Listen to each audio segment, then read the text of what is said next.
Assalamualaikum warahmatullahi wabarakatuh. Alhamdulillahi wa kafa. Wassalatu wassalamu ala sayyidil mustafa wa ala alihi wa sahbihi ahli sidqi wal wafa. Amma ba'd.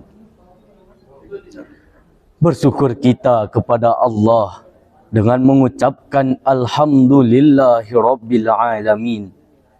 Bersolawat kita kepada Rasulullah sallallahu alaihi wasallam dengan mengucapkan Allahumma salli ala sayyidina Muhammad wa ala ali sayyidina Muhammad. Hadirin, pada kesempatan kali ini saya akan menyampaikan tausiah dengan judul Peran Keluarga dalam Penguatan Pendidikan Karakter. Profesor Dr. Thomas Lickona, seorang pakar psikologi pendidikan asal Amerika Serikat, penulis buku fenomenal tentang pendidikan karakter. Dalam bukunya yang berjudul Educating for Character, How Our School Can Teach Respect and Responsibility, menyatakan bahwa without good character, academic achievement alone is not sufficient to ensure success and happiness in life. Tanpa karakter yang baik, prestasi akademik saja tidak cukup untuk memastikan keberhasilan hidup. Betapa banyak orang-orang hebat namun terjerat maksiat. Banyak orang-orang cerdas intelektual namun akhirnya terlibat skandal. Skandal korupsi yang marak terjadi di lingkungan orang-orang berpendidikan tinggi. Fenomena tersebut, hadirin, membuktikan bahwa masih gagalnya implementasi pendidikan karakter di Indonesia. Indikator kegagalan itu makin jelas terlihat akhir-akhir ini. Aksi buli merenggut nyawa santri, siswa mengancam membunuh gurunya, guru membunuh siswa karena ejekan yang dilontarkannya. Bahkan kasus pelecehan terhadap anak-anak di bawah umur oleh kakak kelasnya. Ini menunjukkan bahwa masih gagalnya keluarga sebagai institusi pertama yang harus menanamkan pondasi agama dan etika. Allah Subhanahu wa taala berfirman dalam surah Luqman ayat 17. A'udzu billahi minasyaitonir rajim. Bismillahirrahmanirrahim. Ya bunayya aqimis salata wa'mur bil ma'rufi wanha 'anil munkar.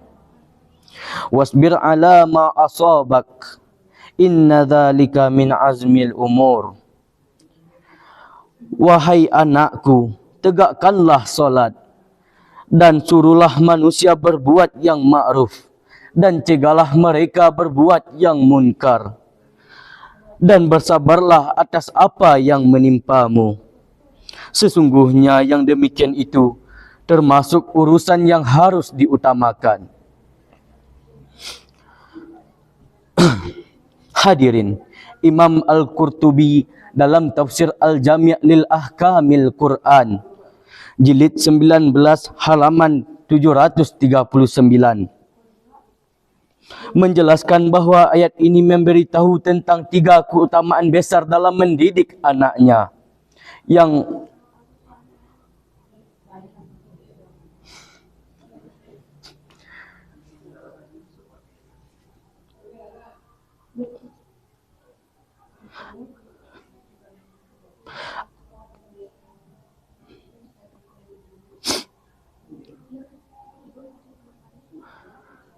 Hadirin, Imam Al-Qurtubi dalam tafsir Al-Jami' lil Ahkamil Quran juz 19 halaman 379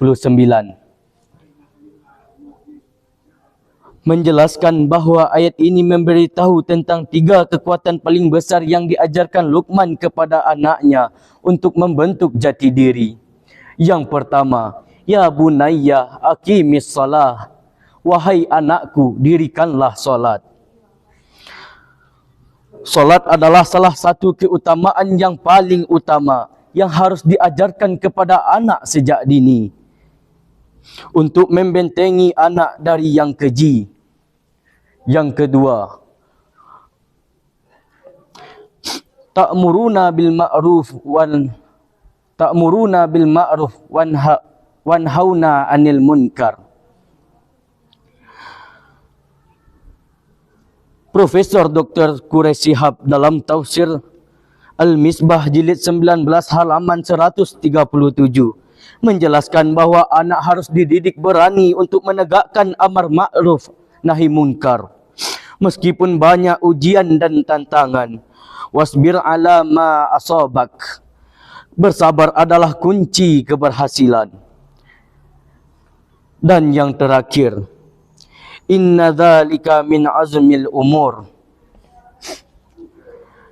Maka tiga hal tadi adalah yang diwajibkan Allah pada setiap manusia. Sehingga wajib bagi para orang tua untuk menanamkan ini kepada anak-anaknya. Baiklah, demikian yang dapat saya sampaikan.